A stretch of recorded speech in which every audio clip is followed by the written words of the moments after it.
जय हिंद साथियों। आज शुरुआत करते हैं हम दैनिक जागरण न्यूज़पेपर का एनालिसिस करना। आज तारीख है 22 अक्टूबर 2022 और आज का दिन है शनिवार। तो हम विस्तृत विश्लेषण करने से पूर्व एक बार देख लेते हैं कि आज हम किन खबरों को देखने वाले हैं। तो हमारी सबसे पहली खबर रहेगी जिसमें हम इंटरपोल को जानने का प्रयास करेंगे कि इंटरपोल क्या है। उसके बाद हम देखेंगे अग्नि प्राइम के बारे में, उसकी विशेषताओं को देखेंगे। ये जहाँ से लॉन्च की गई है उस लोकेशन को देखने का प्रयास करेंगे। फिर यहीं पर हम बैलिस्टिक मिसाइल क्या होती है उसको देखेंगे और इसी की बैलिस्टिक मिसाइल उसकी क्रूज मिसाइल से जो अंतर है उनको भी देखने का प्रयास करेंगे कि दोनों में क्या अंतर होता है। फिर हम देखेंगे कि आरबीआई राज्यों को किस प्रकार लोन देता है, तो यहाँ पर हम देखने का प्रयास करेंगे कि स्पेशल ड्राइंग फैसिलिटी क्या होती है।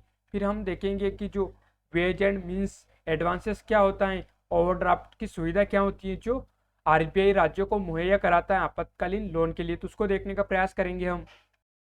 फिर हमारी अगली खबर रहेगी जिसमें हम जो ऊपर अभी हमने खबर देखी उसी को नीचे जो पेज नंबर 3 है उससे दोनों को लिंक करके देखेंगे, यानी जो इंटरपोल के बारे में ही खबर है। अब इस पे देखेंगे कि जो हाल ही में जो समापन हुआ है इंटरपोल की जो महासभा का, उसमें किन बातों पर या किन मुद्दों पर बातचीत हुई उसको भी देख लेंगे हम।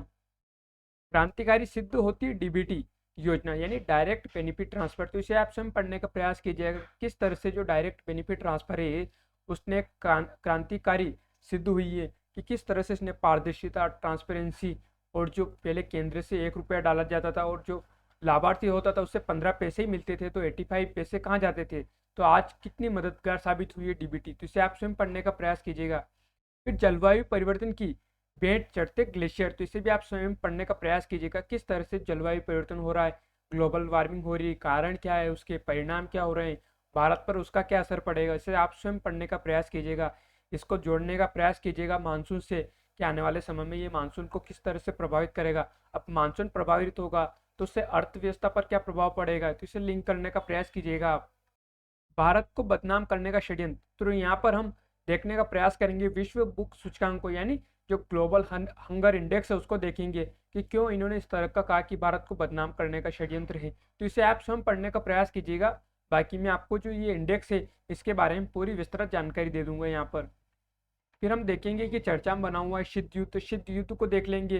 फिर यहाँ पर जो परमाणु बम की बात की गई है तो उसको भी देख लेंगे कि उसका क्या असर हो सकता है। फिर हम देखेंगे जो FATF ने जो पाकिस्तान को ग्रे लिस्ट से बाहर किए हैं, तो अब हम यहाँ पर फाइनेंशियल एक्शन टास्क फोर्स इसके बारे में भी देख लेंगे, और ग्रे लिस्ट में रखना और ब्लैक लिस्ट में रखना इनसे क्या असर होता है किसी अर्थव्यवस्था पर, तो उसको भी देख लेंगे हम। फिर उसके बाद देखेंगे हम कम्युनिस्ट पार्टी का आज होगा अधिवेशन, तो यहाँ पर हम कम्युनिस्ट पार्टी का जो स्ट्रक्चर है उसको देख लेंगे। फिर यहाँ पर जो गवर्नमेंट है चाइना की उसका क्या स्ट्रक्चर होता है उसको भी देख लेंगे।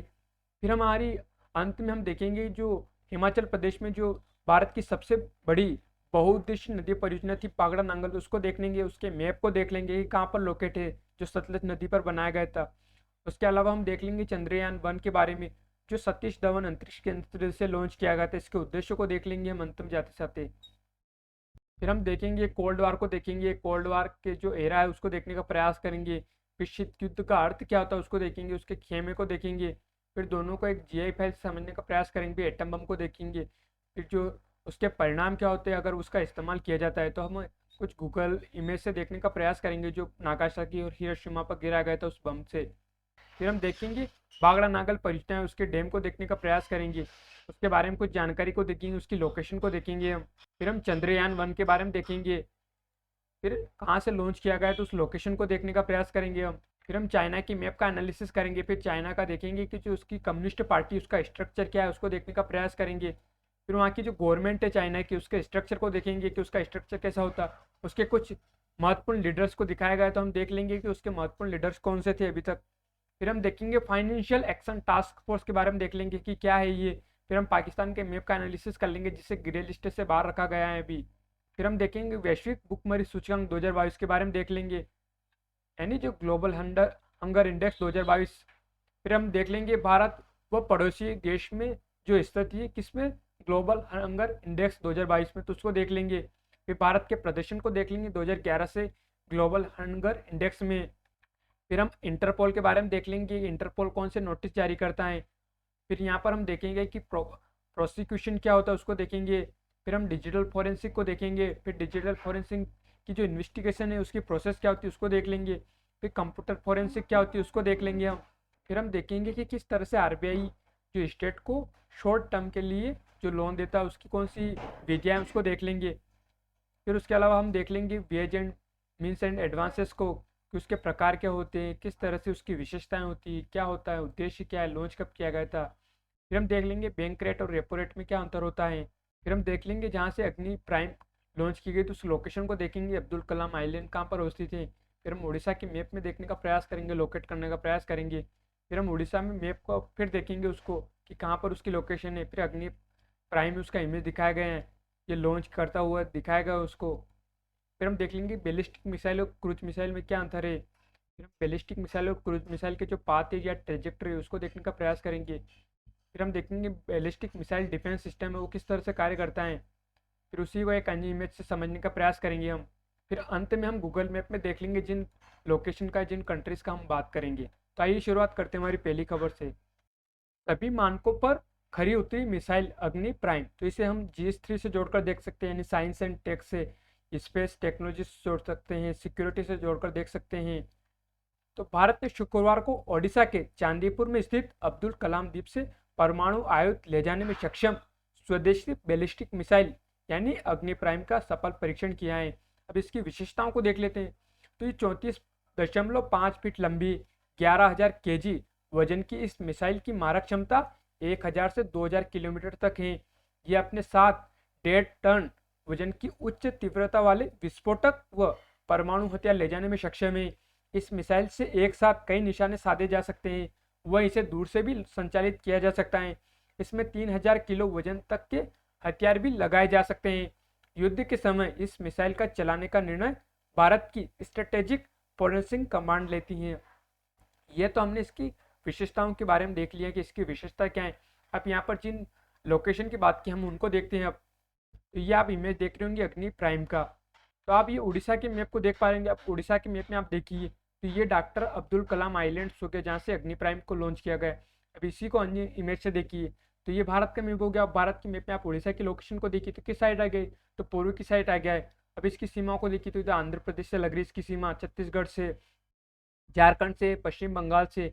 अब ये चांदीपुर हो गया क्योंकि ये भी महत्वपूर्ण है क्योंकि यहाँ इंटीग्रेटेड टेस्ट रेंज अवस्थित है जहाँ से भी मिसाइलें का परीक्षण किया जाता है। ये भुवनेश्वर हो गया है और ये पुरी, कोणार्क और ये बे ऑफ बंगाल हो गया है और ये चिल्का जिला अवस्थित है। तो यही जो अब्दुल कलाम आइलैंड है वो यहीं पर अवस्थित है। अब इसी को एक अन्य इमेज से देखिए तो ये इमेज हो गया किसका, उड़ीसा का। अब आप देख पा रहे होंगे यहाँ पर जो दिखाया हुआ है अब्दुल कलाम आइलैंड्स को दिखाया गया है। तो आप देखिए कि इसी के थोड़ा नज़दीकी भितरकनिका नेशनल पार्क अवस्थित है। ये सिमलीपाल नेशनल पार्क अवस्थित आ गया इसके उड़ीसा के उत्तर की दिशा में। अब आप देख पा रहे होंगे यहाँ पर ये संबलपुर हो गया है। ये देखिए आप ये जो ईस्टर्न घाट्स हो गए हैं, ये चिल्का झील यहाँ पर अवस्थित है। जो चिल्का झील जो वाइल्ड लाइफ सेंचुरी हो गई है। उसके अलावा आप कुछ महत्वपूर्ण शहरों को भी देख सकते हैं यहाँ पर। ये कटक हो गया है, ये पारादीप हो गया है, ये पुरी हो गया है और ये आप हीराकुंड को देख पा रहे होंगे। ये महानदी पर बसा हुआ है, संबलपुर डिस्ट्रिक्ट्स हो गई है। ये राउरकेला हो गया है, ये सिमलीपाल वाइल्ड लाइफ सेंचुरी देख लिया हमने। इसके अलावा आप और महत्वपूर्ण शहरों को और सिटी को देख सकते हैं। हमारा मेन फोकस इसी पे था अब्दुल कलाम आइलैंड्स के बारे में। अब ये अग्नि प्राइम का इमेज दिखाया हुआ, अब ये कैसे लॉन्च हुई थी वहाँ से अब्दुल कलाम आइलैंड से, तो उसका एक इमेज दिखाया हुआ है। अब हम देख लेते हैं जो बैलिस्टिक मिसाइल और जो क्रूज मिसाइल है उस दोनों में जो बेसिक अंतर क्या है। तो बैलिस्टिक मिसाइल का आकार बहुत बड़ा होता है जबकि क्रूज मिसाइल का आकार कम होता है। और जो बैलिस्टिक मिसाइल है इसके द्वारा बड़े और वजनदार बमों को ले जाया जा सकता है और जो क्रूज मिसाइल है वो बहुत ही कम वजन का बम ले जा सकती है। बैलिस्टिक मिसाइल की बात करें तो टारगेट पर पहुंचने से पहले इसे नष्ट किया जा सकता है, लेकिन जो क्रूज मिसाइल है एक बार छोड़ जाने के बाद इसे नियंत्रण नहीं किया जा सकता। दूसरा है कि जो बैलिस्टिक मिसाइल है, मिसाइल ऊंचाई पर होने के कारण इसे छुपाना आसान नहीं होता, यानी इसकी ऊंचाई ज़्यादा होती है। जबकि क्रूज मिसाइल पृथ्वी की सतह से 15 से 20 मीटर की ऊंचाई पर समानांतर चलती है, इस कारण इसे छुपाया जा सकता है। दूसरा, बैलिस्टिक मिसाइल के साथ उसका ईंधन रख दिया जाता है। इस प्रक्रिया में प्रयोग किए जाने वाला ऑक्सीजन भी उसी के साथ स्टोर होती है। जबकि क्रूज मिसाइल की बात की जाए तो छोटी होने के कारण इसमें ईंधन रिजर्व में नहीं रखा जाता है।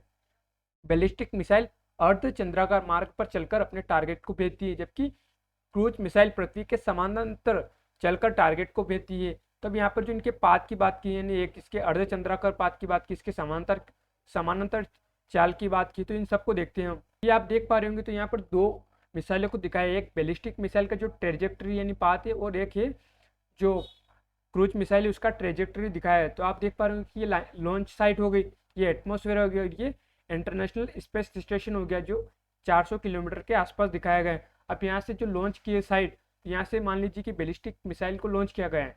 अब बैलिस्टिक मिसाइल को लॉन्च किया गया है, तो ये टारगेट है, यहाँ पर हिट करना है। अब यहाँ पर जो रडार लगाए गए हैं किसके, कोई दुश्मन है उसने अपना रडार को लगाया गया है, तो यहाँ से उसने रडार के जो सिग्नल है वो लॉन्च किए।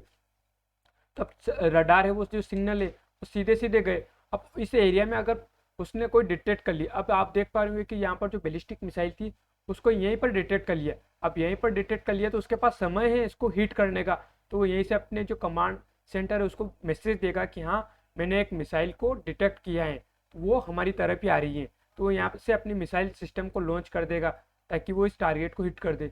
अब आप यहाँ पर देखिए, तो यहाँ पर क्रूज मिसाइल का देखिए, तो ये पृथ्वी के समानांतर चल रही है। अब इसे डिटेक्ट कहाँ पर किया गया, तो इसे डिटेक्ट यहाँ पर किया गया, यानी इसके पास अब जो दुश्मन है उसके बाद बहुत ही कम समय बचा है कि इसको इसको हिट करके या इसे रोका जा सके। तो वो जब तक वो निर्णय लेगा तब तक ये जो क्रूज मिसाइल है उसे टारगेट है उसको हिट कर देगी। तो इस तरह से आप देख सकते हैं कि दोनों की अपनी विशेषताएं, दोनों का अपना एक महत्व है। अब आप देखिए कि जो बैलिस्टिक मिसाइल डिफेंस सिस्टम है वो किस तरह से कार्य करता है। तो आप देख पा रहे होंगे बैलिस्टिक मिसाइल होगी जहाँ से लॉन्च किया गया, अभी जैसे जैसे ऊपर पड़ रही है अर्धचंद्रा का पाथ में, अब यहाँ पर दो जगह है, यहाँ पर इंटरसेप्ट किया जाए इसको, या पर यहाँ पर इंटरसेप्ट किया जाए। जैसे ही दुश्मन का जो रडार है वो इसे डिटेक्ट कर लेगा, तो वो अपने जो मिसाइल डिफेंस सिस्टम है उसको मैसेज करेगा कि हाँ यहाँ पे मैंने मिसाइल को लोकेट किया है या डिटेक्ट किया है। तो वो अपने जो सिस्टम है, अब यहाँ पर देखिए आप, अब जैसे इसने डिटेक्ट करेगा, ये रडार सिस्टम लगे हुए हैं, ये सैटेलाइट लगे हुए, आप ये डिटेक्ट कर लेंगे हाँ यहाँ पर सैटेलाइट है, तो यहाँ से भी लॉन्च कर सकता है इसको मारने के लिए, और यहाँ से भी लॉन्च कर सकता है। तो इस तरह से जो मिसाइल डिफेंस सिस्टम है वो वर्क करता है। अब इसी को एक अन्य में से देखिए कि ये एनिमी मिसाइल लॉन्चर हो गया है। अब यहाँ से इसने मिसाइल लॉन्च किए, अभी लगा हुआ रडार स्टेशन, यहाँ से इसने ट्रैकिंग किए, ए और बी लोकेशन को दिखाए हैं। अब यहाँ पर ट्रैकिंग एंड एट रडार, अब यहाँ से इसने पता कर लिया कि हाँ यहाँ पर मेरे को मिसाइल मिली है। अब ये कमांड एंड कंट्रोल सेंटर पर इस मैसेज को भेजेगा। अब ये भी वेरीफाई कर लेगा कि हाँ एक्चुअल में यहाँ पर मिसाइल पाई गई है और हमारी तरफ ही आ रही है। अब ये मिसाइल लॉन्चर को मैसेज करेगा कि यहाँ से मिसाइल लॉन्च की जाए। अब आप यहाँ से देख पा रहे होंगे जब मिसाइल लॉन्चर को मैसेज गया तो उसने अपनी जो मिसाइल है वो छोड़ दी ताकि इस जो आने वाली मिसाइल है इसको डिटेक्ट करके इंटरसेप्ट कर दिया। तो यहाँ पर दिखाया होगा कि इंटरसेप्ट जोन हो गया, जहाँ से जो दुश्मन है या जिसने भी लॉन्च किए मिसाइल, उसकी जो मिसाइल है उसको हिट कर सके और अपने आप को सुरक्षित रख सके। तो इस तरह से ये बैलिस्टिक मिसाइल डिफेंस सिस्टम में काम करता है। तो इस तरह से हमें इस खबर को देखना था। अब बढ़ते हैं अगली खबर पर। सीमा पार से ऑनलाइन कट्टरता के प्रसार को रोकना जरूरी था, तो इसे हम GS3 से जोड़ सकते हैं, यानी एक इंटरनल सिक्योरिटी से जोड़कर देख सकते हैं। दूसरा है GS2 से भी जोड़ सकते हैं, अंतर्राष्ट्रीय संबंधों से। इंटरपोल की 90वीं महासभा के समापन सत्र में शाह ने कहा कि सीमा पार से ऑनलाइन कट्टरता के प्रसार को रोके बिना आतंकवाद के खिलाफ लड़ाई अधूरी है। सीमा पार से कट्टरता फैलाकर युवाओं को आतंकवाद की आंख में झोंकने की कोशिश को लेकर उन्होंने परोक्ष रूप से पाकिस्तान को घेरा है। यहाँ पर उन्होंने किस बात की बात कही है, तो real time information exchange line का सुझाव दिया है किसने, शाह ने कहा कि कई देशों में इंटरपोल की नोडल एजेंसी और आतंकवादी रोधी एजेंसी अलग अलग है, इसलिए दुनिया की सभी आतंकरोधी एजेंसियों का एक प्लेटफॉर्म पर आना संभव नहीं होता है। इंटरपोल को real time information exchange line स्थापित करने का सुझाव दिया है। इसके लिए एक स्थायी तंत्र विकसित करने की भी जरूरत बताई जो दुनिया के सभी आतंकरोधी एजेंसियों के बीच रियल टाइम डाटा का निर्बाध आदान प्रदान सुनिश्चित कर सके। भारत ने डेडिकेटेड सेंटर बनाने का प्रस्ताव दिया है जो आतंकरोधी और एंटी नार्कोटिक्स एजेंसियों के बीच इंटरपोल की मदद से समर्पित संचार नेटवर्क मुहैया कराएगा। तो अब यहाँ पर जो इंटरपोल की बात की तो उसको देखते हैं कि क्या है। तो इंटरपोल यानी इंटरपोल का पूरा नाम क्या हो गया, तो इंटरनेशनल क्रिमिनल पुलिस ऑर्गेनाइजेशन, यानी अंतर्राष्ट्रीय आपराधिक पुलिस संस्था। यह एक अंतर्राष्ट्रीय संस्था है जो विभिन्न देशों की पुलिस के बीच सहयोग कर अंतर्राष्ट्रीय अपराधियों को पकड़ाती है। इसका मुख्यालय कहाँ है, तो लियोन शहर में स्थित है। तो हम देख लेते हैं कि हाल ही में चर्चा में बना हुआ था कि जो अभी हाल में एक गुरबंद सिंह जो आतंकवादी था जिसे भारत ने जो रेड नोटिस जारी करने के लिए कहा था इंटरपोल को, लेकिन इंटरपोल ने रेड नोटिस जारी करने से मना कर दिया था, तो वो भी चर्चा में बना हुआ था। तो इंटरपोल द्वारा जारी किए जाने वाला नोटिस सदस्य देशों में पुलिस को अपराध से संबंधित महत्वपूर्ण जानकारी साझा करने में सहयोग या अलर्ट के लिए अंतर्राष्ट्रीय अनुरोध करता है। अब ये मुख्यतः 7 प्रकार के नोटिस जारी करता है, जिसमें महत्वपूर्ण कौन सा है, तो रेड नोटिस है। तो इसको देखते हैं कि ये क्या है। यह नोटिस सभी इंटरपोल सदस्य देशों में संदिग्धों को ट्रैक करने और गिरफ्तार करने के लिए सुरक्षा एजेंसियों को अनुमति प्रदान करता है, ताकि उनके खिलाफ प्रत्यर्पण की कार्यवाही पूरी की जा सके। फिर येलो नोटिस आता है, जिसमें लापता नाबालिगों की खोजने या उन्हें व्यक्तियों की पहचान करने जो स्वयं को पहचानने में असमर्थ है, उसके लिए येलो नोटिस जारी किया जाता है। फिर ब्लैक नोटिस क्या है, तो अज्ञात शवों की जानकारी के लिए जारी किया जाता है। ग्रीन नोटिस क्या है, तो किसी ऐसे व्यक्ति की आपराधिक गतिविधियों के बारे में चेतावनी जारी करना जिससे सार्वजनिक सुरक्षा के लिए संभावित खतरा माना जाता है। ऑरेंज नोटिस किसी घटना, व्यक्ति, वस्तु या प्रक्रिया की सार्वजनिक सुरक्षा के लिए गंभीर और आसन्न खतरा मानकर चेतावनी देने के लिए। पर्पल नोटिस तो अपराधियों द्वारा उपयोग किए जाने वाले स्थानों, प्रक्रियाओं, वस्तुओं और उपकरणों या उनसे छिपने के स्थानों के बारे में जानकारी प्रदान करने के लिए जारी किया जाता है। ब्लू नोटिस, ये नोटिस किसी अपराध के संबंध में व्यक्ति की पहचान, स्थान या गतिविधियों के बारे में अतिरिक्त जानकारी एकत्रित करने के लिए जारी किया जाता है। इंटरपोल संयुक्त राष्ट्र सुरक्षा परिषद विशेष नोटिस होता है, उन समूहों और व्यक्तियों के लिए जारी किया जाता है जो समूह और व्यक्ति यूएनएससी यानी यूनाइटेड नेशन सिक्योरिटी काउंसिल में प्रतिबंधों के अधीन है। तो यहाँ पर कुछ वही नोटिस दिए गए, red notice, yellow notice, blue notice, black notice, green notice, orange notice, purple notice और Interpol UN security council special notice. तो ये इस प्रकार के कुछ नोटिस हो गए। अब यहीं पर अब हम जो अपने अभी ऊपर खबर देखी उसी को अब नीचे जो पेज नंबर 3 पर दे रखी है तो उससे भी जोड़कर देखेंगे। संयुक्त और पारस्परिक होना चाहिए अंतर्राष्ट्रीय सहयोग। तो सीबीआई के निदेशक सुबोध जायसवाल ने शुक्रवार को कहा कि वैश्विक खतरों से निपटने के लिए अंतर्राष्ट्रीय सहयोग दो तरफा होना चाहिए, यानी संयुक्त और पारस्परिक। इंटरपोल इंडिया के भी प्रमुख सीबीआई निदेशक ने कहा कि आमजन पर खतरों की वजह से दुनिया की स्थिति लगातार संवेदनशील बनी हुई है और इसके लिए अंतर्राष्ट्रीय सहयोग आवश्यक है। यहीं पर जो बैठक हुई थी किसकी, जो इंटरपोल की जो महासभा की जो समापन सत्र हुआ था, और यहीं पर जो देशों के बीच में जो द्विपक्षीय यानी बायलैटरल बैठकें हुई थी, उनमें क्या अपराधियों की खुफिया जानकारी साझा करने में सुधार करना, भगोड़ों की लोकेशन ट्रैक करना, आतंकी वित्त पोषण, ऑनलाइन कट्टरता, साइबर अपराधों की रोकथाम के लिए समन्वित तंत्र और बच्चों का ऑनलाइन यौन उत्पीड़न जैसे मुद्दों पर विचार विमर्श हुआ था। तो यहाँ पर कुछ शब्दावली ये महत्वपूर्ण हो जाती है। अब इन पे विचार विमर्श किया गया था। अगले 50 साल के लिए पॉलिसिंग योजना तैयार करने का सुझाव। तो अमित शाह जी ने और क्या कहा, तो वैश्विक पॉलिसिंग की योजना तैयार करनी चाहिए, ऐसा इंटरपोल को कहा है। जो समापन सत्र था इसमें सभी देशों को अपने अपने पुलिस तंत्र को तैयार करने में मदद मिलेगी।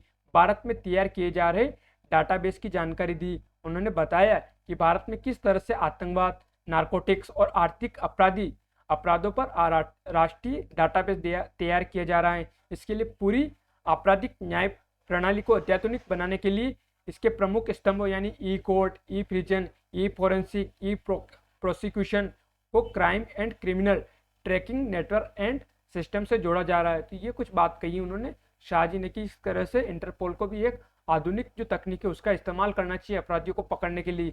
अब यहाँ पर जिन शब्दावली का इस्तेमाल किया हम उनको देखते कि वो क्या है। तो यहाँ पर प्रोसिक्यूशन की बात की है, यानी जो प्रोसिक्यूशन का क्या मतलब होता है, तो अदालत में किसी के विरुद्ध अपराध के लिए अभियोग प्रक्रिया यानी एक ट्रायल चलाना, यानी किसी पर मुकदमा चलाना, या किसी के जो खिलाफ आरोप लगाए गए तो उसके खिलाफ जो ट्रायल होता है उसको बोलते हैं प्रोसिक्यूशन। तो यहाँ पर दिखाया गया है कि to bring a prosecution against somebody a failure. अब यहाँ पर कुछ एग्जांपल दिए, failure to pay your parking fine will result in prosecution, यानी आपने आपका जो फाइन है वो नहीं दिया, यानी जो फेल हुआ है तो उसकी वजह से आपके ऊपर प्रोसिक्यूशन चला जाएगा, यानी अदालत में आपके ऊपर जो अभियोग जो प्रक्रिया है वो चलाई जाएगी। अभियोजन पक्ष व्यक्ति समूह जो अदालत में किसी पर अभियोग चलाए। तो यहाँ पर वो एग्जाम्पल से समझाया गया है। अब जो डिजिटल फोरेंसिक की बात क्या की है, तो डिजिटल फोरेंसिक में क्या किया जाता है, जो डिजिटल साक्ष्य से जुड़ी धोखाधड़ी की जांच के लिए इलेक्ट्रॉनिक साक्ष्य निकालने, उनको संरक्षित करने, विश्लेषण करने की जो प्रक्रियाएं वो शामिल की जाती है। तो इसी में जो डिजिटल फोरेंसिक यानी एक तरह से जो कोई अपराध हुआ तो उससे संबंधित जो भी जानकारी है उन जानकारी से जो प्राप्त डाटा है उसका एनालिसिस करना और एक रिजल्ट पर पहुंचना है कि अपराध किसने किया है। अब यहाँ पर जो एविडेंस एक्विजिशन किया जाता है, उन एविडेंस का एनालिसिस किया जाता है। फिर उसके बाद जब एनालिसिस कर लेते हैं तब डॉक्यूमेंट और उसका डॉक्यूमेंटाइजेशन किया जाता है और उसकी रिपोर्टिंग की जाती है कि एक्चुअल में हुआ क्या था, कौन वजह है, किस वजह से हुआ है, सब कुछ कांड। तो इस तरह से जो डिजिटल फॉरेंसिक की वो भी काम करेगी।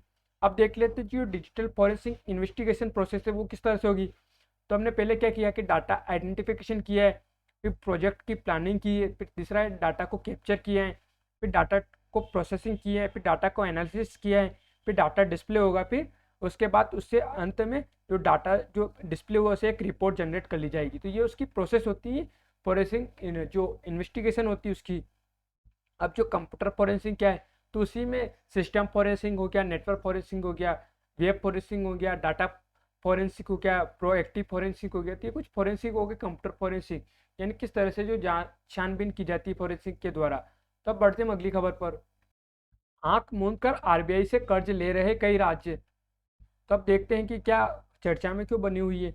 तो पंजाब, लेकिन जैसे आंध्र प्रदेश है, तेलंगाना है, पंजाब, राजस्थान, इस तरह के जो राज्य हैं वो आरबीआई से स्पेशल ड्राइंग फैसिलिटी के तहत क्या ले रहे हैं, तो कर्ज ले रहे हैं। अब देख लेते हैं कि जो एसडीएफ क्या है, तो इसके तहत प्रतिभूति यानी सिक्योरिटी को बंधक रखकर यानी गिरवी रखकर राज्यों को विशेष कार्य के लिए कर्ज दिया जाता है। तो उसी को बोलते हैं स्पेशल ड्राइंग फैसिलिटी का इस्तेमाल कर रहे हैं। तो अब इसी एचडीएफ का इस्तेमाल कर रहे हैं, कौन से ये ऊपर राज्य बताए गए हैं। तो सामान्य तौर पर एचडीएफ का इस्तेमाल पहले राज्य कभी कभार आपातकालीन परिस्थितियों में ही करते थे, लेकिन चालू वित्त वर्ष के दौरान इन 4 राज्यों ने इसका कुछ ज़्यादा ही फायदा उठाया। तो कौन से, तो आंध्र प्रदेश, तेलंगाना, पंजाब और राजस्थान की बात की गई है।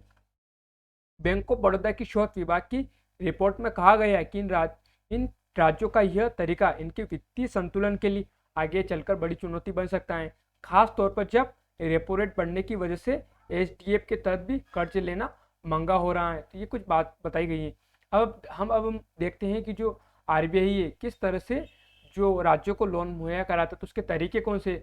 तो 3 तरह से वित्तीय सुविधा देता है आरबीआई। तो आरबीआई मुख्य तौर पर राज्यों को 3 माध्यमों से वित्त सुविधा उपलब्ध कराता है, जिसमें एसडीएफ की बात की यानी स्पेशल ड्राइंग फैसिलिटी, दूसरा है ways and means and advance, और तीसरा है ओवरड्राफ्ट। ये तीनों सुविधा राज्यों को आपातकालीन परिस्थितियों में या तत्कालीन तौर पर नगद प्रवाह प्रबंधन में मदद के लिए दी गई है। कई बार जब राजस्व व व्यय में काफी अंतर आ जाता है तो इन राज्य इस तीनों व्यवस्थाओं का इस्तेमाल कर सकते हैं।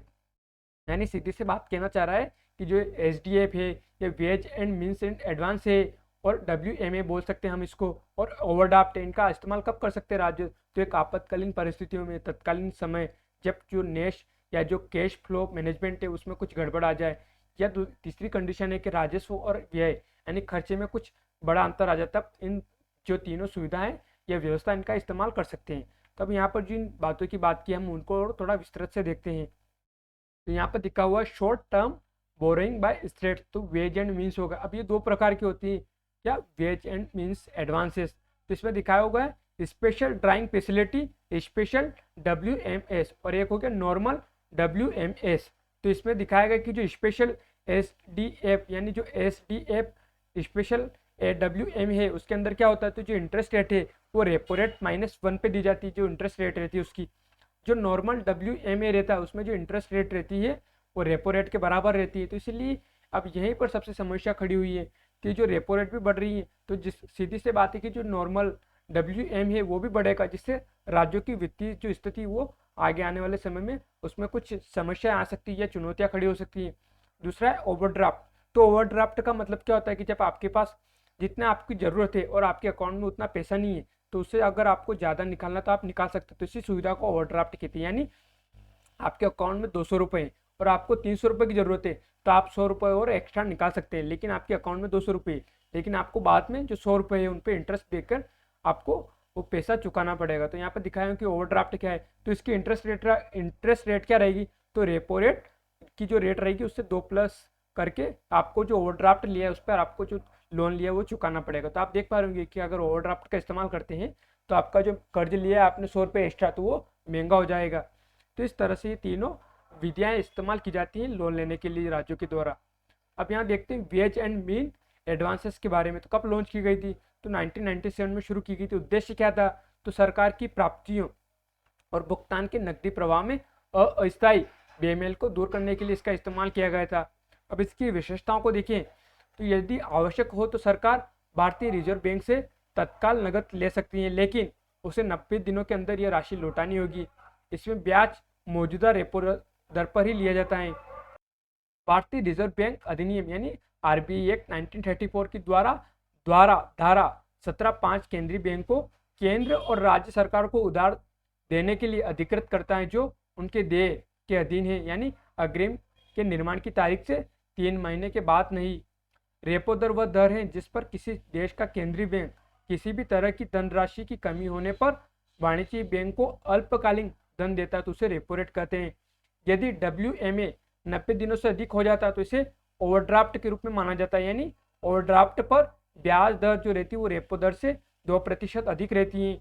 WMA केंद्र के लिए की सीमा सरकार और RBI द्वारा पारस्परिक रूप से समय समय पर संशोधित की जा सकती है। एक उच्च सीमा तक सरकार को RBI से ऋण लेने की सुविधा प्रदान करता है, बाजार से उधार लिए बिना भी। तो ये कुछ विशेषता हो जाती है किसकी, WMA की। अब इसी के प्रकार की बात की गई है तो वेज और मीन्स एडवांसेस 2 प्रकार के होते हैं, एक सामान्य और एक विशेष। तो राज्य द्वारा आयोजित सरकारी प्रतिनिधियों के कोलेटरल के खिलाफ एक विशेष यानी WMA या विशेष आहरण सुविधा प्रदान की जाती है। यह राज्य द्वारा HDF की सीमा समाप्त हो जाने के बाद यह सामान्य WM हो जाता है।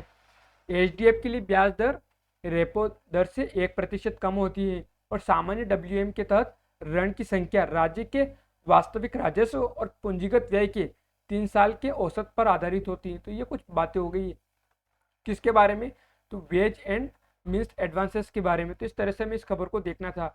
अब यहाँ पर जो बैंक रेपो रेट की बात की तो उसको देख लेते कि वो क्या होती है। यहीं पर हम बैंक रेट को भी देख लेंगे।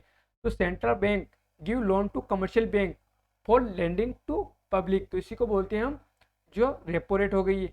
Rate of interest charge by central bank on this loan इस रेपो रेट। तो ये कुछ बात बताई गई है कि जिस तरह से RBI हो गया, सेंट्रल बैंक हो गया, ये लोन देगा किसी कमर्शियल बैंक को, तो जिस रेट पर ये लोन देगा तो उसी को बोलते हैं रेपो रेट। अब ये जो SBI ये कमर्शियल बैंक है, तो ये जो लोन लिया अब इसको किसको देगी, तो पब्लिक को देगी। अब ये पब्लिक को जिस रेट पे दे रही है तो उसी को क्या बोलते हैं, बैंक रेट। तो आप देख पा रहे होंगे कि जब RBI से SBI ने लोन लिया तो किस रेट पे लिया, तो 8% पे लिया है। अब ये SBI ने जब किसी पब्लिक को दिया है तो किस रेट पे दिया है, तो 11% पे दिया है। तो इसी को बोलते हैं जो लेंडिंग रेट ऑफ बैंक, जो 11% दिखाई गई है यहाँ पर। जो इंटरेस्ट जो रेपो रेट हो गई है वो क्या है, तो वो 8% हो गई है। तो यहाँ पर दिखाया कि वो डिटरमाइन रेपो रेट तो सेंट्रल बैंक डिटरमाइन करती है। भारत में कौन हो गई, तो RBI हो गई है।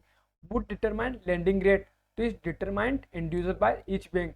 तो जो दिखाया होगा कि लेंडिंग रेट ऑफ बैंक वो कौन डिसाइड करता है, तो जो कमर्शियल बैंक है वो अपनी इंडिविजुअली इसको डिसाइड करती हैं। तो इस तरह से हमें इस खबर को देखना था। बढ़ते हैं अगली खबर पर। भारत को बदनाम करने का षड्यंत्र। तो महज एक सप्ताह पहले जर्मनी की एक गैर सरकारी संस्था वेल्ट हंगर हिल्पे ने एक बार फिर भारत को बदनाम करने हेतु गैर जिम्मेदाराना तरीके से विश्व बुक सूचकांक की रैंकिंग जारी की है, जिसमें 21 देशों की सूची में भारत को 107वें स्थान पर रखा गया है। पिछले साल 116 देशों की सूची में भारत को 101वें स्थान पर रखा गया था।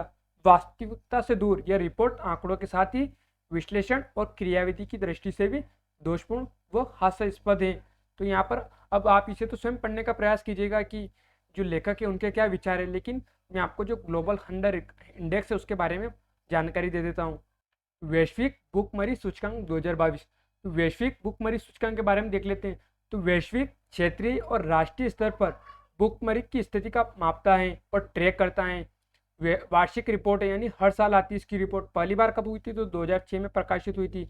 अब प्रकाशन कौन करता है, तो कंसर्न वर्ल्ड वाइड और वेल्थुंगर हिल्प द्वारा संयुक्त रूप से इसको प्रकाशित किया जाता है।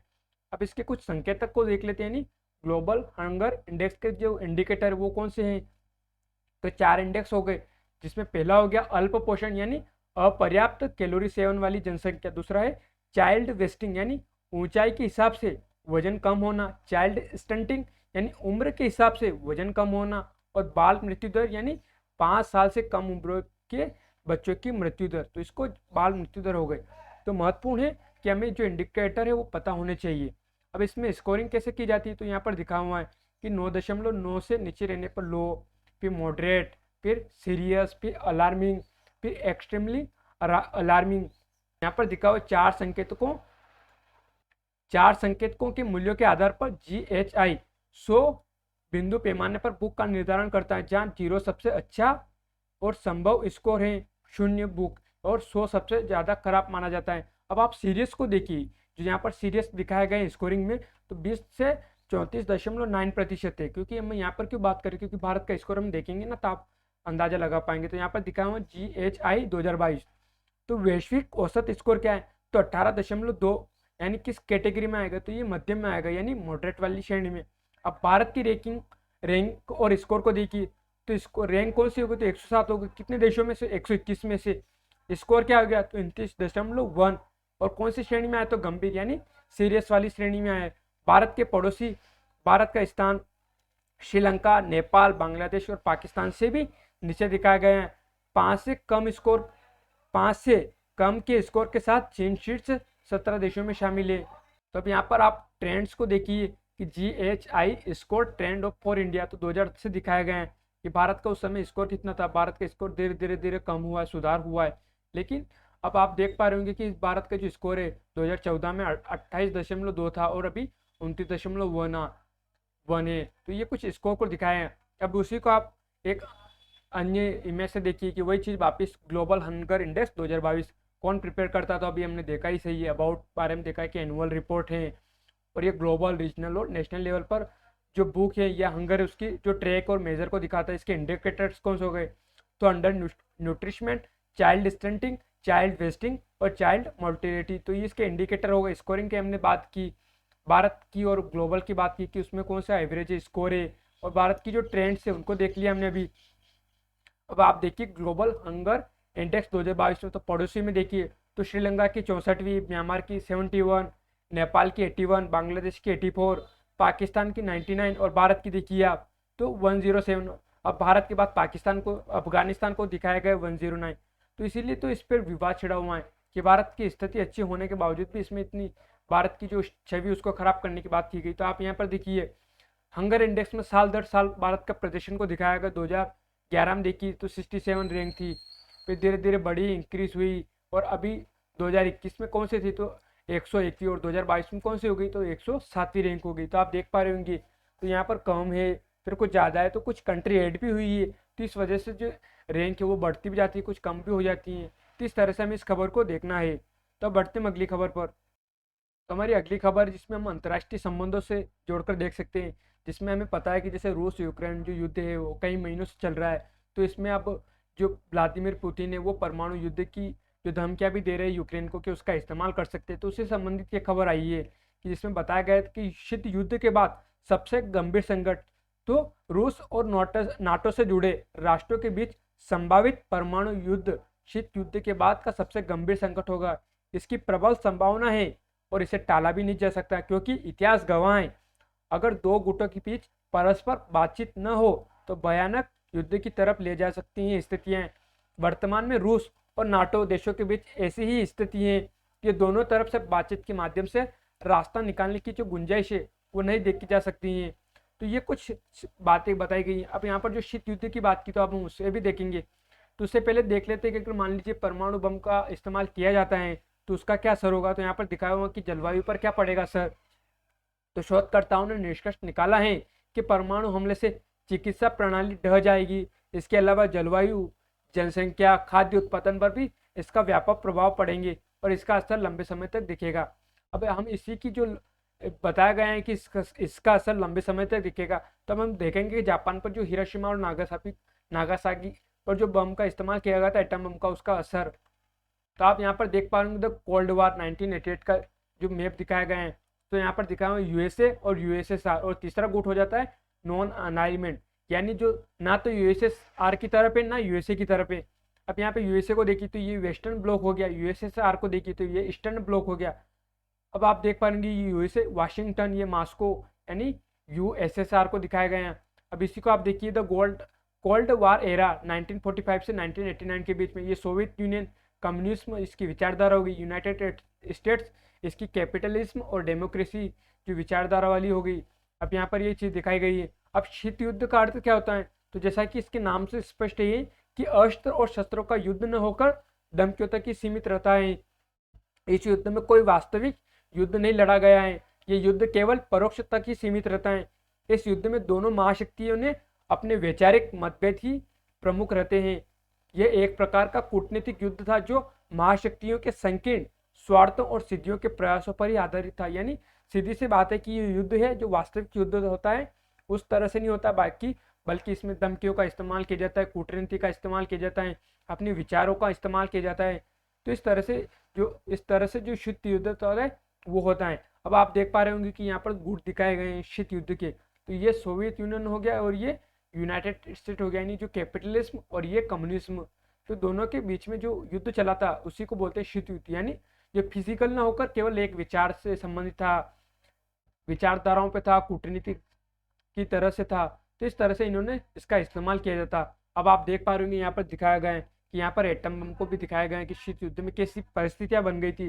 तो यहाँ पे यूएसएसआर को दिखाया गया, यूनाइटेड स्टेट को दिखाया, यहाँ पर विचारधारा को दिखाया है, कम्युनिज्म और कैपिटलिज्म दिखाया गया है। इन दोनों के बीच में एक ऐसी भी संभावना बन गई थी कि दोनों जो न्यूक्लियर एटम से उनका इस्तेमाल कर सके, और इन दोनों के पास ही दुनिया की जो 90% एटम बम से उन दोनों के पास ही अवस्थित है, जिसमें सबसे ज़्यादा यूएसएसआर के पास है और मतलब अब रूस के पास है, और दूसरा है यूएसए के पास भी अच्छे खासी मात्रा में परमाणु बम अवस्थित है। अब आप देखिए ये एटम बम का एक इमेज दिखाया गया है। अब ये आप इमेज देखिए। अब हम इसके प्रभाव की बात करते हैं, यानी मान लीजिए कि एटम बम का इस्तेमाल किया जाता है तो उसका हमने इतिहास में एक दृश्य हमें पता है कि जो हिरोशिमा और नागासाकी पर जो इस्तेमाल किए गए थे बम, अब उनका दृश्य आप देखिए कि किस तरह से उसने जो अपना प्रभाव छोड़ा था। अब आप गूगल इमेज में देखिए कि किस तरह से जो प्रभाव हुआ था नागासाकी और हिरोशिमा पर जो बम गिराए गए थे अमेरिका के द्वारा। तो आप इमेज से देखिए कि यहाँ पर कैसी इनकी स्थिति कर दी, किस तरह से शहर के शहर तबाह कर दिए हैं। यहाँ पर देखिए आज भी बच्चों पर जो असर है उसका असर दिखाई देता है, उसकी रेडिएशन का जो न्यूक्लियर बम था उसका। तो आप देख पा रहे होंगे कि ये आज भी क्यों दुनिया इससे इतनी चिंतित है कि अगर मान लीजिए कि इसका इस्तेमाल किया जाता है तो कितना बड़ा असर हो सकता है। पूरी की पूरी दुनिया को चपेट में लेने की क्षमता रखते हैं आज के जो एटम बम में, उनकी इतनी क्षमता है। तो इस तरह से हमें इस खबर को देखना है। FATF ने पाकिस्तान को ग्रे लिस्ट से हटाया, तो फाइनेंशियल एक्शन टास्क फोर्स ने पाकिस्तान को अपनी ग्रे लिस्ट से बाहर कर दिया है। इस लिस्ट से हटने के बाद अब पाकिस्तान अपनी अर्थव्यवस्था को संकट से निकालने के लिए अंतर्राष्ट्रीय मुद्रा कोष IMF, विश्व बैंक, एशियन डेवलपमेंट बैंक और यूरोपियन यूनियन जैसी संस्थाओं से वित्तीय मदद पाने की कोशिश कर सकता है। अब देख लेते हैं कि उसको डाला ही क्यों गया था 2018 में ग्रे लिस्ट में। तो आतंकी वित्त पोषण की वजह से 2018 में पाकिस्तान को ग्रे लिस्ट में शामिल किया गया था। FATF ने कहा कि पाकिस्तान अब उसकी बढ़ी हुई निगरानी प्रक्रिया के अधीन नहीं है और वह अपनी मनी लॉन्ड्रिंग विरोधी और आतंकी वित्त पोषण विरोधी व्यवस्था को और बेहतर बनाने के लिए एशिया प्रशांत समूह के साथ काम करना जारी रख सकता है। तो इस तरह से यहाँ पर बात की गई है। अब यहाँ पर कुछ FATF ने पहली बार म्यांमार को कार्रवाई के लिए उच्च जोखिम वाले क्षेत्र अधिकारों में रखा था। इसे FATF की काली सूची भी कहा जाता है। ईरान और उत्तर कोरिया को भी पहले से उसकी काली सूची में है। किसकी काली सूची में? तो FATF की काली सूची में है। अब यहाँ पर इनका मायने क्या होता है, ग्रे लिस्ट और जो ब्लैक लिस्ट है, तो इसको देखते हैं और FATF के बारे में देखेंगे और पाकिस्तान की मैप का एनालिसिस भी कर लेते हैं यहीं पर। तो फाइनेंशियल एक्शन टास्क फोर्स, तो इसकी स्थापना कब की गई थी? तो 1989 में एक गैर अंतर सरकारी निकाय के रूप में G7 की पहल पर की गई थी। FATF का सचिवालय पेरिस स्थित आर्थिक सहयोग विकास संगठन के मुख्यालय में स्थित है। इसका उद्देश्य क्या है? तो मनी लॉन्ड्रिंग, तो आतंकवादी वित्त पोषण जैसे खतरों से निपटना और अंतर्राष्ट्रीय वित्तीय प्रणाली की अखंडता के लिए अन्य कानूनी, विनियामक और परिचालन उपायों के प्रभावी कार्यान्वयन को बढ़ावा देना है। तो इसके उद्देश्य हो गए। अब हम देख लेते हैं कि जो ग्रे लिस्ट है उसमें शामिल होने का अर्थ क्या होता है। तो किसी देश की जो आतंकवादी फंडिंग है और मनी लॉन्ड्रिंग है उस पर अंकुश लगाने में अगर कोई देश विफल होता है तब उसे ग्रे लिस्ट में शामिल कर दिया जाता है। अब किसी भी देश का FATF की ब्लैक लिस्ट में शामिल होने का अर्थ होता है कि उस देश को अंतर्राष्ट्रीय वित्तीय संस्थाओं द्वारा वित्तीय सहायता मिलनी बंद हो जाएगी। वर्तमान में FATF में 12 समेत 37 सदस्य देश और 2 क्षेत्रीय संगठन शामिल है। भारत 2010 में FATF का सदस्य बना था। अब यहाँ पर पाकिस्तान को जब ग्रे लिस्ट से बाहर किया गया है तो उसके मैप का एनालिसिस कर लेते हैं। तो इसकी सीमा किससे लग रही है, तो इधर भारत से, ईरान से, अफगानिस्तान से इसकी सीमा लग रही है। इसके उत्तर में क्या हो गया, तो हिंदू कुश जो पर्वतमाला वो अवस्थित हो गई है। ये इसकी नदियाँ हो गई महत्वपूर्ण, तो ये इंडस हो गई है, ये चिनाब रिवर हो गई है। तो ये कुछ महत्वपूर्ण रिवर हो जाती है। और यहीं पर जो इंडस का जो मैदान है वो अवस्थित है। अब इसकी राजधानी को देखिए, ये इस्लामाबाद हो गई है। इसके दक्षिण में अरब सागर अवस्थित है, ये माउथ ऑफ द इंडस हो गया, ट्रॉपिक ऑफ कैंसर के ऊपर अवस्थित है। ये कराची पोर्ट हो गया, ये ग्वादर पोर्ट हो गया है। और आप इसके कुछ महत्वपूर्ण जो क्षेत्र है उसको देखिए, जैसे बलूचिस्तान का पठार हो गया, ये कोटा हो गया है, ये खैबर दर्रा हो गया, ये काबुल रिवर जो इंडस में जाकर मिल जाती हैं। इसके अलावा आप और भी चीज़ों को एनालिसिस कीजिए। अब बढ़ते हैं अगली खबर पर। कम्युनिस्ट पार्टी का आज खत्म होगा अधिवेशन, जिनपिंग को मिलेगी कमान। तो अब हमें इसको किससे जोड़ना, तो G7 अंतर्राष्ट्रीय संबंध से और भारत को प्रभावित करने वाले हित, दूसरे देशों की जो नीतियां हैं, रणनीतियां उनका। तो चीन की सत्तारूढ़ कम्युनिस्ट पार्टी का 20वां अधिवेशन शनिवार को संपन्न हो जाएगा। अधिवेशन के अंतिम दिन केंद्रीय समिति के सदस्यों की चयन किया जाएगा। इस समिति में पार्टी के शीर्ष नेताओं को शामिल किया जाता है। इस बात की पूरी संभावना है कि राष्ट्रपति शी जिनपिंग को रिकॉर्ड तीसरी बार कम्युनिस्ट पार्टी का महासचिव चुन लिया जाएगा। अब यहाँ पर जो केंद्रीय समिति की बात की, कम्युनिस्ट पार्टी के जो महासचिव की बात की, तो इनको देखेंगे। उससे पहले हम देख लेते हैं, अगर मान लीजिए कि जिनपिंग को फिर से चुने जाते हैं तो इसका क्या अर्थ होगा। तो दुनिया की दूसरी सबसे बड़ी अर्थव्यवस्था को फिर संभालने की कमान मिलेगी किनको, जिनपिंग को। माना जा रहा है कि उनके इस कार्यकाल में चीन आधिपत्य की तरफ तेजी से बढ़ेगा, यानी आदित्यपात की तरफ, यानी उसकी जो विस्तारवादी वो तेज हो जाएगी। वह माओ की तरह सर्व अधिकारवादी बनकर जो सामने आ सकते हैं। जिस तरह से उनके कार्यकाल में कई बड़ी कंपनियों के अधिकारियों पर कार्रवाई देखी गई है, उससे तानाशाही की झलक दिखती है। पिछले एक दशक में शी के कार्यकाल में चीन की विकास दर कम रही, इससे निपटना उनके लिए चुनौती है। ये एक उनके लिए मतलब चुनौती रहेगी। तो ये उनके लिए बात कहती है। अगर वो फिर से चुने जाते तो उसका क्या अर्थ होंगे। अब यहाँ पर हम उसकी जो स्ट्रक्चर है कम्युनिस्ट पार्टी का, उसको स्ट्रक्चर से देखने से पहले हम चाइना की मैप का एनालिसिस कर लेते हैं। तो ये चाइना हो गया, इसके उत्तर में मंगोलिया गया, इधर रशिया हो गया, कजाकिस्तान हो गया, किर्गिस्तान हो गया, अफगानिस्तान हो गया, भारत हो गया। और इधर हमने देखा है कि इधर नेपाल हो गया, इधर भूटान से इसकी सीमा लग रही है, म्यांमार से इसकी सीमा लग रही है, इधर लाओस से सीमा लग रही है, वियतनाम से इसकी सीमा लग रही है, नॉर्थ कोरिया से इसकी सीमा लग रही है। उसके अलावा इसमें कुछ महत्वपूर्ण माउंटेन्स को देखिए। तो ये कुनलुन शान माउंटेन्स हो गया, ये तिब्बत का पठार हो गया, एल्टून शान माउंटेन्स हो गया, टाकला मकान डेजर्ट हो गया, ये तियान शान माउंटेन्स हो गई है, ये गोबी डेजर्ट अवस्थित हो गया है, ये ग्रेट वॉल्स अवस्थित हो गई है।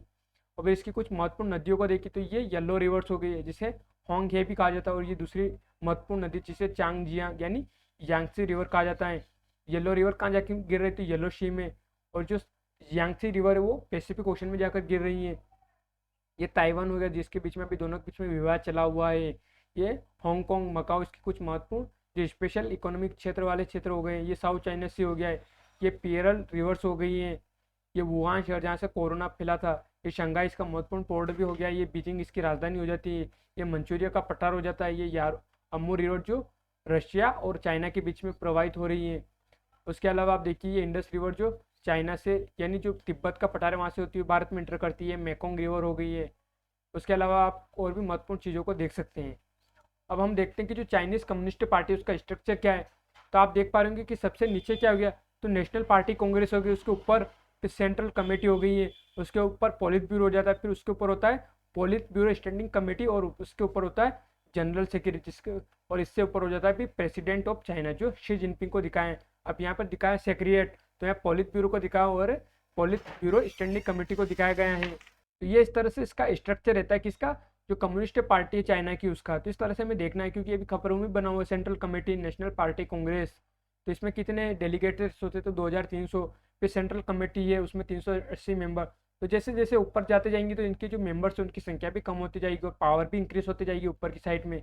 अब इसके जो गवर्नमेंट का स्ट्रक्चर कैसा है चाइना का, तो वो देखिए। तो सबसे ऊपर क्या हो गया, तो प्रेसिडेंट हो जाता है, यानी जनरल सेक्रेटरी ऑफ सीसीपी यानी चाइनीज कम्युनिस्ट पार्टी के ड्यूअल ऑफिस हो जाते हैं। तब यहाँ पर दिखा हुआ है कि पॉलिटिकली कंसल्टेटिव कॉन्फ्रेंस हो गई और एक नेशनल पीपल कांग्रेस हो गई, यानी जो इसका अपर हाउस हो जाता है एक तरह से एडवाइजरी।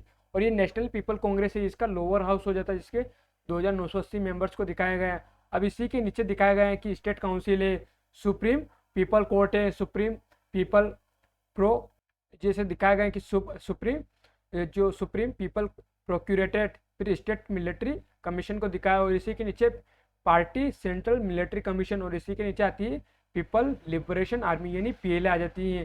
तो ये इसका कुछ स्ट्रक्चर हो गया, बस हमें एक ओवरव्यू की तरह देखना था। अब इसके कुछ महत्वपूर्ण लीडर्स को देख सकते हैं आप, जैसे यहाँ पर दिखाया हो कि माओ जेडिंग को दिखाया 1943 से 1976 के बाद, फिर ये शी जिनपिंग को दिखाया 2012 से अभी तक प्रेजेंट तक अभी ये प्रेसिडेंट बने हुए हैं। तो ये कुछ महत्वपूर्ण लीडर्स हो जाते थे, बाकी आप अन्य को भी देख सकते हैं। तो इस तरह से हमें इस खबर को देखना है। अब बढ़ते हैं अगली खबर।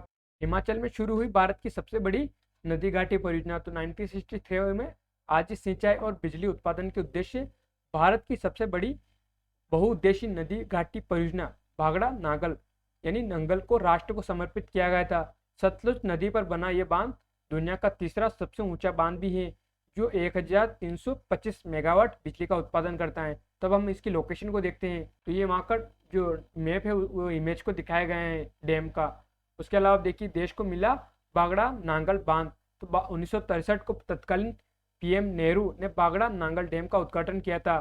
डैम का पूरा जो काम है 12 साल में हुआ, और इससे बनाने में अमेरिका के इंजीनियर्स उनको लाए गए थे। तो ये उसका दृश्य दिखाया गया है। बांगड़ा और नांगल दो अलग अलग बांध है, और एक हिमाचल में तो दूसरा पंजाब में। तो पंजाब में कौन सा होगा तो नांगल, और हिमाचल में कौन सा होगा तो बांगड़ा।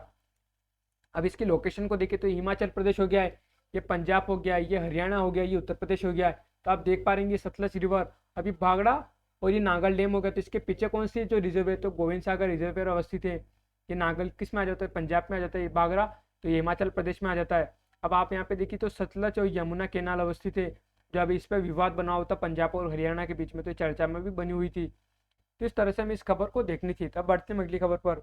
इसरो ने भारत के पहले मानव रहित अंतरिक्ष यान का प्रक्षेपण किया था।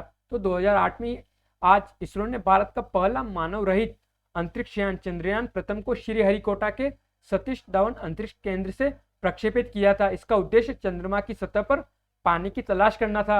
यह मिशन अंतरिक्ष कार्यक्रमों में मील का पत्थर साबित हुआ है। अब इसके बारे में कुछ और बातों को भी देख लेते हैं हम। चंद्रयान 1 के बारे में दिखाया गया कि 2008 में लॉन्च किया गया था। इसकी जो कॉस्ट आई थी प्रोजेक्ट की वो दिखाया गया, इसकी लाइफ की 2 साल की थी। ये नेशनल मिशन था, और इस मिशन को लॉन्च करने के बाद भारत भी जो अंतर्राष्ट्रीय जो पार्टिसिपेंट थे अंतरिक्ष क्षेत्र में उसमें शामिल हो गया था। उसके अलावा आप और भी चीज़ों को यहाँ पर देख सकते हैं। तो उसको किस लिए लॉन्च किया गया था तो चंद्रमा की सतह पर जो पानी की खोज करने के लिए इसे लॉन्च किया गया था। कहाँ से लॉन्च किया गया था तो सतीश धवन स्पेस सेंटर श्रीहरिकोटा से लॉन्च किया गया। तो इसकी लोकेशन को देखिए आप, तो ये हेडक्वार्टर हो गया है यहाँ पर तमिलनाडु, ये बेंगलुरु और ये आंध्र प्रदेश हो गया है। तो इस तरह से हमें इस मैप को देखना था। तो अब हम और जो विश्लेषण है वो तो यही समाप्त होता है। अब हम अंत में जिन चीज़ों की या जिन लोकेशन की हमने बात की उनको हम गूगल मैप पे देख लेते हैं। तो ये गूगल मैप हो गया। आप गूगल मैप में हमें सबसे पहले देखते हैं चाइना को। तो चाइना की सीमाओं को देखिए आप, तो सबसे पहले मंगोलिया से लग रही है इसके उत्तर में रूस से इसकी सीमा लग रही है, इधर कजाकिस्तान से इसकी सीमा लग रही है, किर्गिस्तान से, तजाकिस्तान से, और इधर अफगानिस्तान से इसकी सीमा लग रही है, भारत से इसकी सीमा लगती है, नेपाल से, भूटान से, म्यांमार से। इधर आप देखिए इधर लाओस से इसकी सीमा लग रही है, वियतनाम से सीमा लग रही है, और इधर उत्तर कोरिया से इसकी सीमा लग रही है। इसके अलावा आप इसकी फिजिकल मैप को देखिए, तो आप इसकी फिजिकल मैप को देख पा रहे होंगे। तो आप इसकी महत्वपूर्ण जो नदी है इसको देखिए, ये यांगसी रिवर हो गई, तो आप देख पा रहे होंगे यांगसी रिवर हो गई है। इसके उत्तर में देखिए तो आपको जो येलो रिवर से वो दिखाई देगी। अब इसकी इस दिशा में देखिए आप, यानी जो दक्षिण पूर्व का क्षेत्र, तो यहाँ पर आपको ग्रीन डे दिखाई दे रही होगी, यानी जो सबसे ज़्यादा जनसंख्या वो यहीं पर अवस्थित है, क्योंकि यहाँ पर जीने के लिए जो अनुकूल वातावरण है वो मौजूद है। दूसरा है ये समतल भी है। दूसरा आप इधर देखिए तो ये तिब्बत का पठार हो गया है। तो इस तरह आप देख पा रहे होंगे कि ये माउंटेन वाला क्षेत्र हो जाता है। यहाँ पर जो रहने के लिए जो अनुकूल कंडीशन है वो मौजूद नहीं है। टाकला मकान का डेजर्ट हो जाता है। कुनलुन शान, कियान शान माउंटेन सब इस साइड ही अवस्थित है इसके। और ये उत्तर में मंगोलिया हो गया, ये लेक जो बेकाल उसको दिखाए गए हैं। तो इस तरह से हमें जो चाइना उसके मैप को देखना है। हम पाकिस्तान के मैप को देखते हैं। तो पाकिस्तान में आप देखिए ये इंडस का मैदान दिखाया गया है, जो महत्वपूर्ण होता है, जहाँ जो इसकी ज़्यादातर जनसंख्या यहीं पर अवस्थित है। पंजाब में हो गई, इधर सिंध में हो जाती है। अब इसके अन्य इमेज में देखिए, तो अब आप देखिए कि इसकी सीमा किससे लग रही थी, ईरान से, भारत से, अफगानिस्तान से इसकी सीमा लग रही है। इसकी राजधानी देखिए ये इस्लामाबाद हो गया, पेशावर हो गया है। इसके अलावा इसके महत्वपूर्ण पोर्ट को देखिए, कराची हो गया है, ये ग्वादर पोर्ट हो गया है, जिसका चाइना विकास करा है सीपीसी के माध्यम से, चाइना पाकिस्तान इकोनॉमिक कॉरिडोर, ये क्वाटा हो गया है।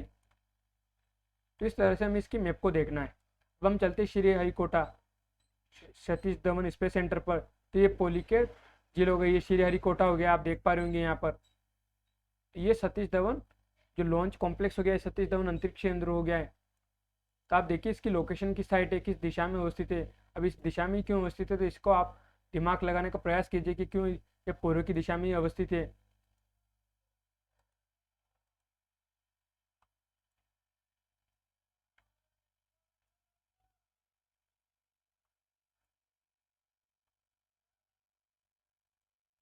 Three two one zero.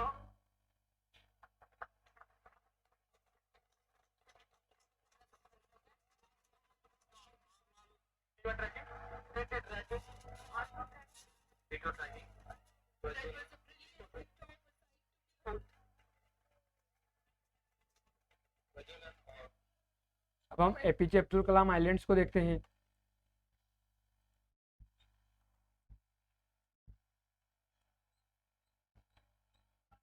ये पारादीप हो गया है,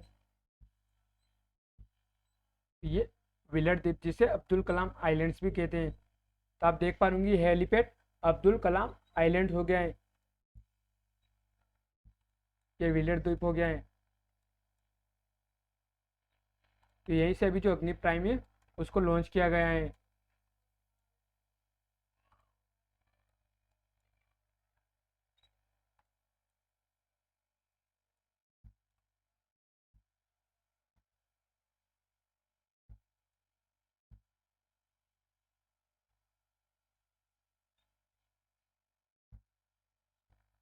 अब हम देखते हैं भाखड़ा नागल डैम है सतलज नदी पर, उसको देख लेते हैं।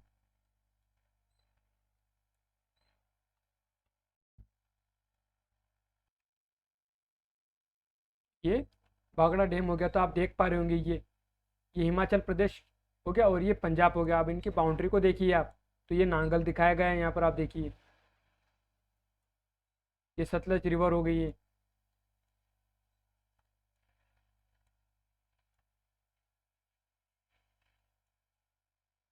और ये भाखड़ा डैम हो गया। अब इसको आप फिजिकल में देखिए, तो ये आप फिजिकल में देख पा रहे होंगे। अब इसको 3D मैप में देखने का प्रयास कीजिए आप, आपको इसका दृश्य दिखाई देगा एक।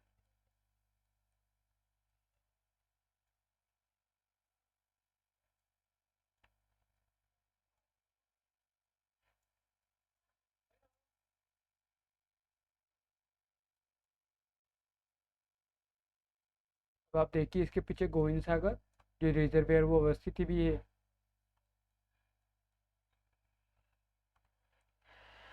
तो आप देखिए कि किस तरह से पहाड़ों पर इस डैम को बनाया गया है।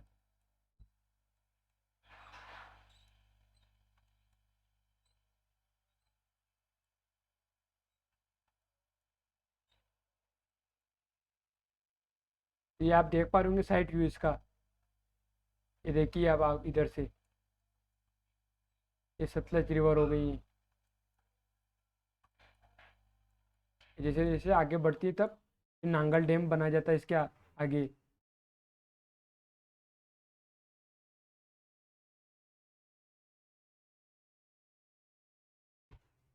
तो देख पा रहे होंगे नांगल डैम हो गया है, तो यहाँ पर ये दिखाया गया है Nangal dam. Nangal dam hydro electric power project को दिखाया गया है। तो ये लोकेशन दिखाई गई है पंजाब में। इस तरह से दोनों बने तो एक ही नदी पर, लेकिन उनकी दोनों की लोकेशन अलग अलग होती है, लेकिन हम साथ में दोहराते भाखड़ा नागल डैम को। ये सतलज रिवर हो गई, फिर इस पे यहाँ से आप देख पा रहे होंगे कि किस तरह से इसे नहरें निकाली गई, इधर इधर फिर इधर इधर निकाली गई हैं। तो ये दो तरह का काम करता है, एक तो इलेक्ट्रिसिटी के लिए और एक पानी के लिए यानी सिंचाई के लिए। इस तरह से हमें इसकी मैप को देखना था। तो हमारा जो विश्लेषण है वो यही समाप्त करते हैं। धन्यवाद।